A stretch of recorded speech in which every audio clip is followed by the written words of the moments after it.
कश्मीर का सवाल ये बार बार हमारे सामने आता है। कई लोग ऐसे बताने की कोशिश करते हैं कि कश्मीर का भी सवाल एक हिंदू मुसलमान का सवाल है, मुस्लिम अलगाववादी होते हैं इसलिए कश्मीर में आतंकवाद है।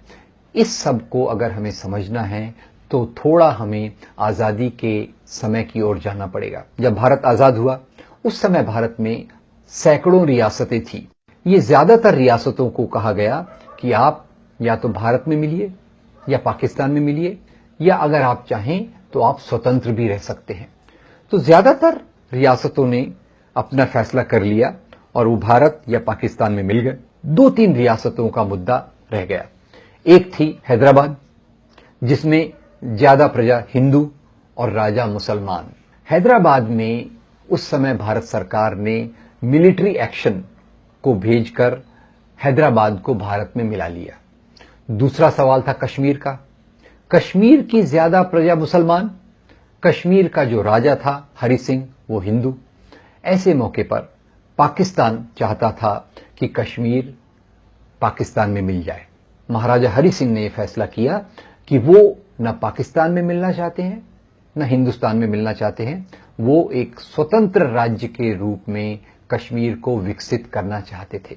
पाकिस्तान ने कबायलियों के भेष में अपनी फौज को भेजा और ये फौज ने जब कश्मीर पे आक्रमण किया तो कश्मीर के राजा हरि सिंह उस समय डर गए। उसी समय कश्मीर में एक जन आंदोलन था, एक जन पार्टी थी जिसका नाम था नेशनल कॉन्फ्रेंस और इसके नेता का नाम था शेख अब्दुल्ला। पाकिस्तान के कबायलियों द्वारा इस प्रकार के आक्रमण के बाद राजा हरि सिंह ने अपने दूत को भारत सरकार के पास भेजा और निवेदन किया कि वे पाकिस्तानी फौज को हराने के लिए भारत की फौज भेजें। भारत के सामने जब यह प्रस्ताव आया तो भारत के प्रधानमंत्री ने कहा, कश्मीर तो एक स्वतंत्र राज्य है, एक स्वतंत्र राज्य में हम अपनी आर्मी को कैसे भेज सकते हैं। जब यह बात कही गई तो शेख अब्दुल्ला ने पंडित नेहरू को निवेदन किया कि हम पाकिस्तान में नहीं मिलना चाहते, कैसे भी करके हमें आप फौज भेजिए जिससे हम पाकिस्तान में न मिलें। कश्मीर के राजा और भारत की सरकार के बीच में एक समझौता हुआ। समझौता यह था कि कश्मीर भारत के साथ मिलेगा पर पूरा इसमें विलय नहीं होगा। कश्मीर को स्वायत्तता, ऑटोनॉमी दी जाएगी और ऐसा फैसला किया गया कि सारी जो कश्मीर के मुद्दे हैं वो कश्मीर की असेंबली देखेगी, 4 मुद्दों को छोड़कर। ये 4 मुद्दे जो भारत सरकार देखने वाली थी वो ये थे, सुरक्षा, विदेश विभाग, करेंसी और कम्युनिकेशन, ये दिल्ली सरकार देखेगी और बाकी सब के लिए कश्मीर को पूरी तौर से स्वायत्तता होगी। जब कश्मीर भारत में मिला तो उस समय शर्त यह थी कि कश्मीर के अंदर भी प्रधानमंत्री होगा, भारत का भी प्रधानमंत्री होगा। कश्मीर का सदर रियासत होगा, भारत का प्रेसिडेंट होगा। कश्मीर का अपना संविधान होगा, भारत का अपना संविधान होगा। इस शर्त पर भारत की फौज कश्मीर में गई और उसने 2/3 हिस्से को पार करके पाकिस्तान की फौज को रोका। तो अब 2/3 कश्मीर भारत में आ गया, 1/3 कश्मीर पाकिस्तान के साथ चला गया। उस समय लॉर्ड माउंटबेटन जो भारत के पहले गवर्नर जनरल थे, उन्होंने सरकार को सलाह दी कि हम ये मुद्दा यूनाइटेड नेशंस में ले जाएंगे। मुद्दा यूनाइटेड नेशंस में ले जाया गया। यूनाइटेड नेशंस ने कहा कि कश्मीर का भारत में विलय या पाकिस्तान में जाना, इसके पहले जनमत संग्रह कराया जाना चाहिए। जनमत संग्रह के लिए जो आधार था वो ये था कि जनमत संग्रह यूनाइटेड नेशंस के तत्वाधान में होगा और उसके पहले पाकिस्तान और भारत की फौज कश्मीर को खाली कर देंगे। कश्मीर के लोगों को ऑप्शन दिया जाएगा, चुनाव दिया जाएगा कि आप अपनी राय जाहिर कीजिए, आपको पाकिस्तान में मिलना है, भारत में मिलना है या स्वतंत्र रहना है। पर चूंकि जनमत संग्रह के पहले पाकिस्तान और भारत की फौज को कश्मीर खाली करना था, इन दोनों सरकारों ने वहां से फौज वापस निकालने के लिए इनकार कर दिया और कश्मीर में कभी भी जनमत संग्रह नहीं हो पाया।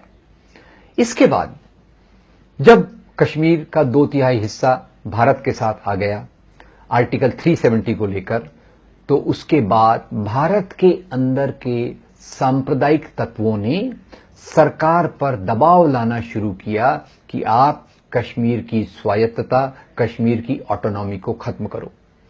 ये जब बात भारत सरकार से उठने लग गई तो शेख अब्दुल्ला, जो कश्मीर के प्रधानमंत्री चुनकर आए थे, उन्हें लगा कि भारत कश्मीर की स्वायत्तता को खत्म करेगा।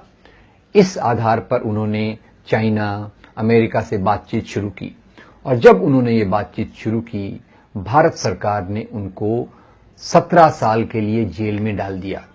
शेख अब्दुल्ला कश्मीर के चुने हुए प्रधानमंत्री थे और एक चुने हुए प्रधानमंत्री को जेल में डालने के बाद वहां के लोगों में एक प्रकार का असंतोष पैदा हुआ। यही असंतोष बाद में धीरे धीरे परिवर्तित होकर अलगाववाद के रूप में बदलने लगा। तो उसका फायदा पाकिस्तान ने भी उठाया। इन लोगों ने इस असंतोष को और हवा दी ताकि ये इसमें से एक प्रकार का अलगाववाद और मजबूत हो। इसी बीच लगातार भारत सरकार ने कश्मीर में कभी भी निष्पक्ष चुनाव नहीं होने दिए और इस कारण कश्मीर की जनता को और भी असंतुष्ट होना पड़ा। 1980 के दशक के बाद जो अलकायदा के लोग अफगानिस्तान में थे, अफगानिस्तान से कुछ अलकायदा के लोग कश्मीर में आ गए। कुछ पाकिस्तान के ट्रेंड मिलिटेंट्स, आतंकवादी, वो कश्मीर में आ गए और कश्मीर के अंदर एक बहुत खतरनाक परिस्थिति पैदा हो गई। 3 प्रकार के आतंकवादी, कश्मीर के अंदर के बने हुए, अलकायदा से आए हुए और पाकिस्तान से आए हुए, और इसी के साथ भारत की फौज का बढ़ना भी वहां एक बहुत बड़ी संख्या में होता रहा। तो इस परिस्थिति में अलगाववाद ने आतंकवाद का रूप लेना चालू कर दिया। कश्मीरियत, ये जो कश्मीर की सभ्यता है, ये कश्मीरियत 3 सिद्धांतों पर आधारित है।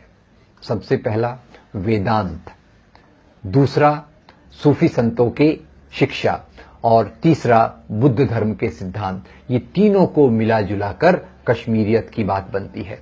पर 1980 के दशक में जब वहां आतंकवाद बढ़ने लग गया तो आतंकवाद ने वहां के कश्मीरी पंडितों को काफी परेशान किया और इससे डरकर कश्मीरी पंडितों को कश्मीर की घाटी छोड़कर जम्मू और दूसरे प्रांतों में आना पड़ा।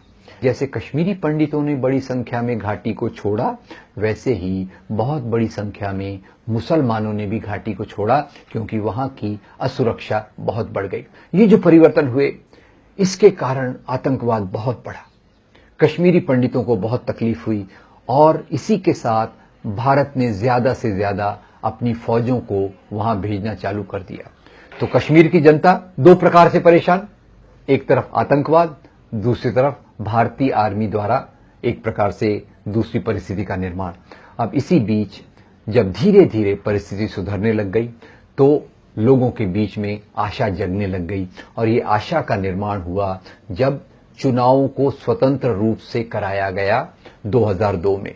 और उसके बाद से जो परिस्थिति में आशावाद दिख रहा था, ये तब खराब हुआ जब बीजेपी द्वारा नियुक्त वहां के गवर्नर बीके सिन्हा ने अमरनाथ के मुद्दे को एक सांप्रदायिक मोड़ दिया। जो अमरनाथ की यात्रा स्थानीय मुसलमानों के द्वारा संयोजित की जाती थी, उन्होंने स्थानीय मुसलमानों के हाथ से लेकर श्राइन बोर्ड बना दिया और फिर उस जगह की जंगल की जमीन जो कानून के हिसाब से किसी को नहीं दी जा सकती, उस जंगल की जमीन को उन्होंने श्राइन बोर्ड के नाम पे हस्तांतरित कर दिया और यहीं से कश्मीर की जनता में एक प्रकार से फिर से निराशा और हताशा आई। ये निश्चित रूप से बीके सिन्हा द्वारा की गई एक शैतानी थी जिसके कारण कश्मीर का सुलझता हुआ सवाल आज फिर से उलझ गया है। लोगों में पहले से एक असंतोष था और इस अमरनाथ विवाद के कारण वो असंतोष को एक और हवा मिली है। अगर हम कश्मीर के लोगों को अपनी आजादी से जीने की दें और हमने आजादी के समय पर जो आर्टिकल 370 और स्वायत्तता के नियम रखे थे, उन नियमों को हम लाएं तो निश्चित रूप से जम्मू कश्मीर की समस्या आसानी से हल की जा सकती है।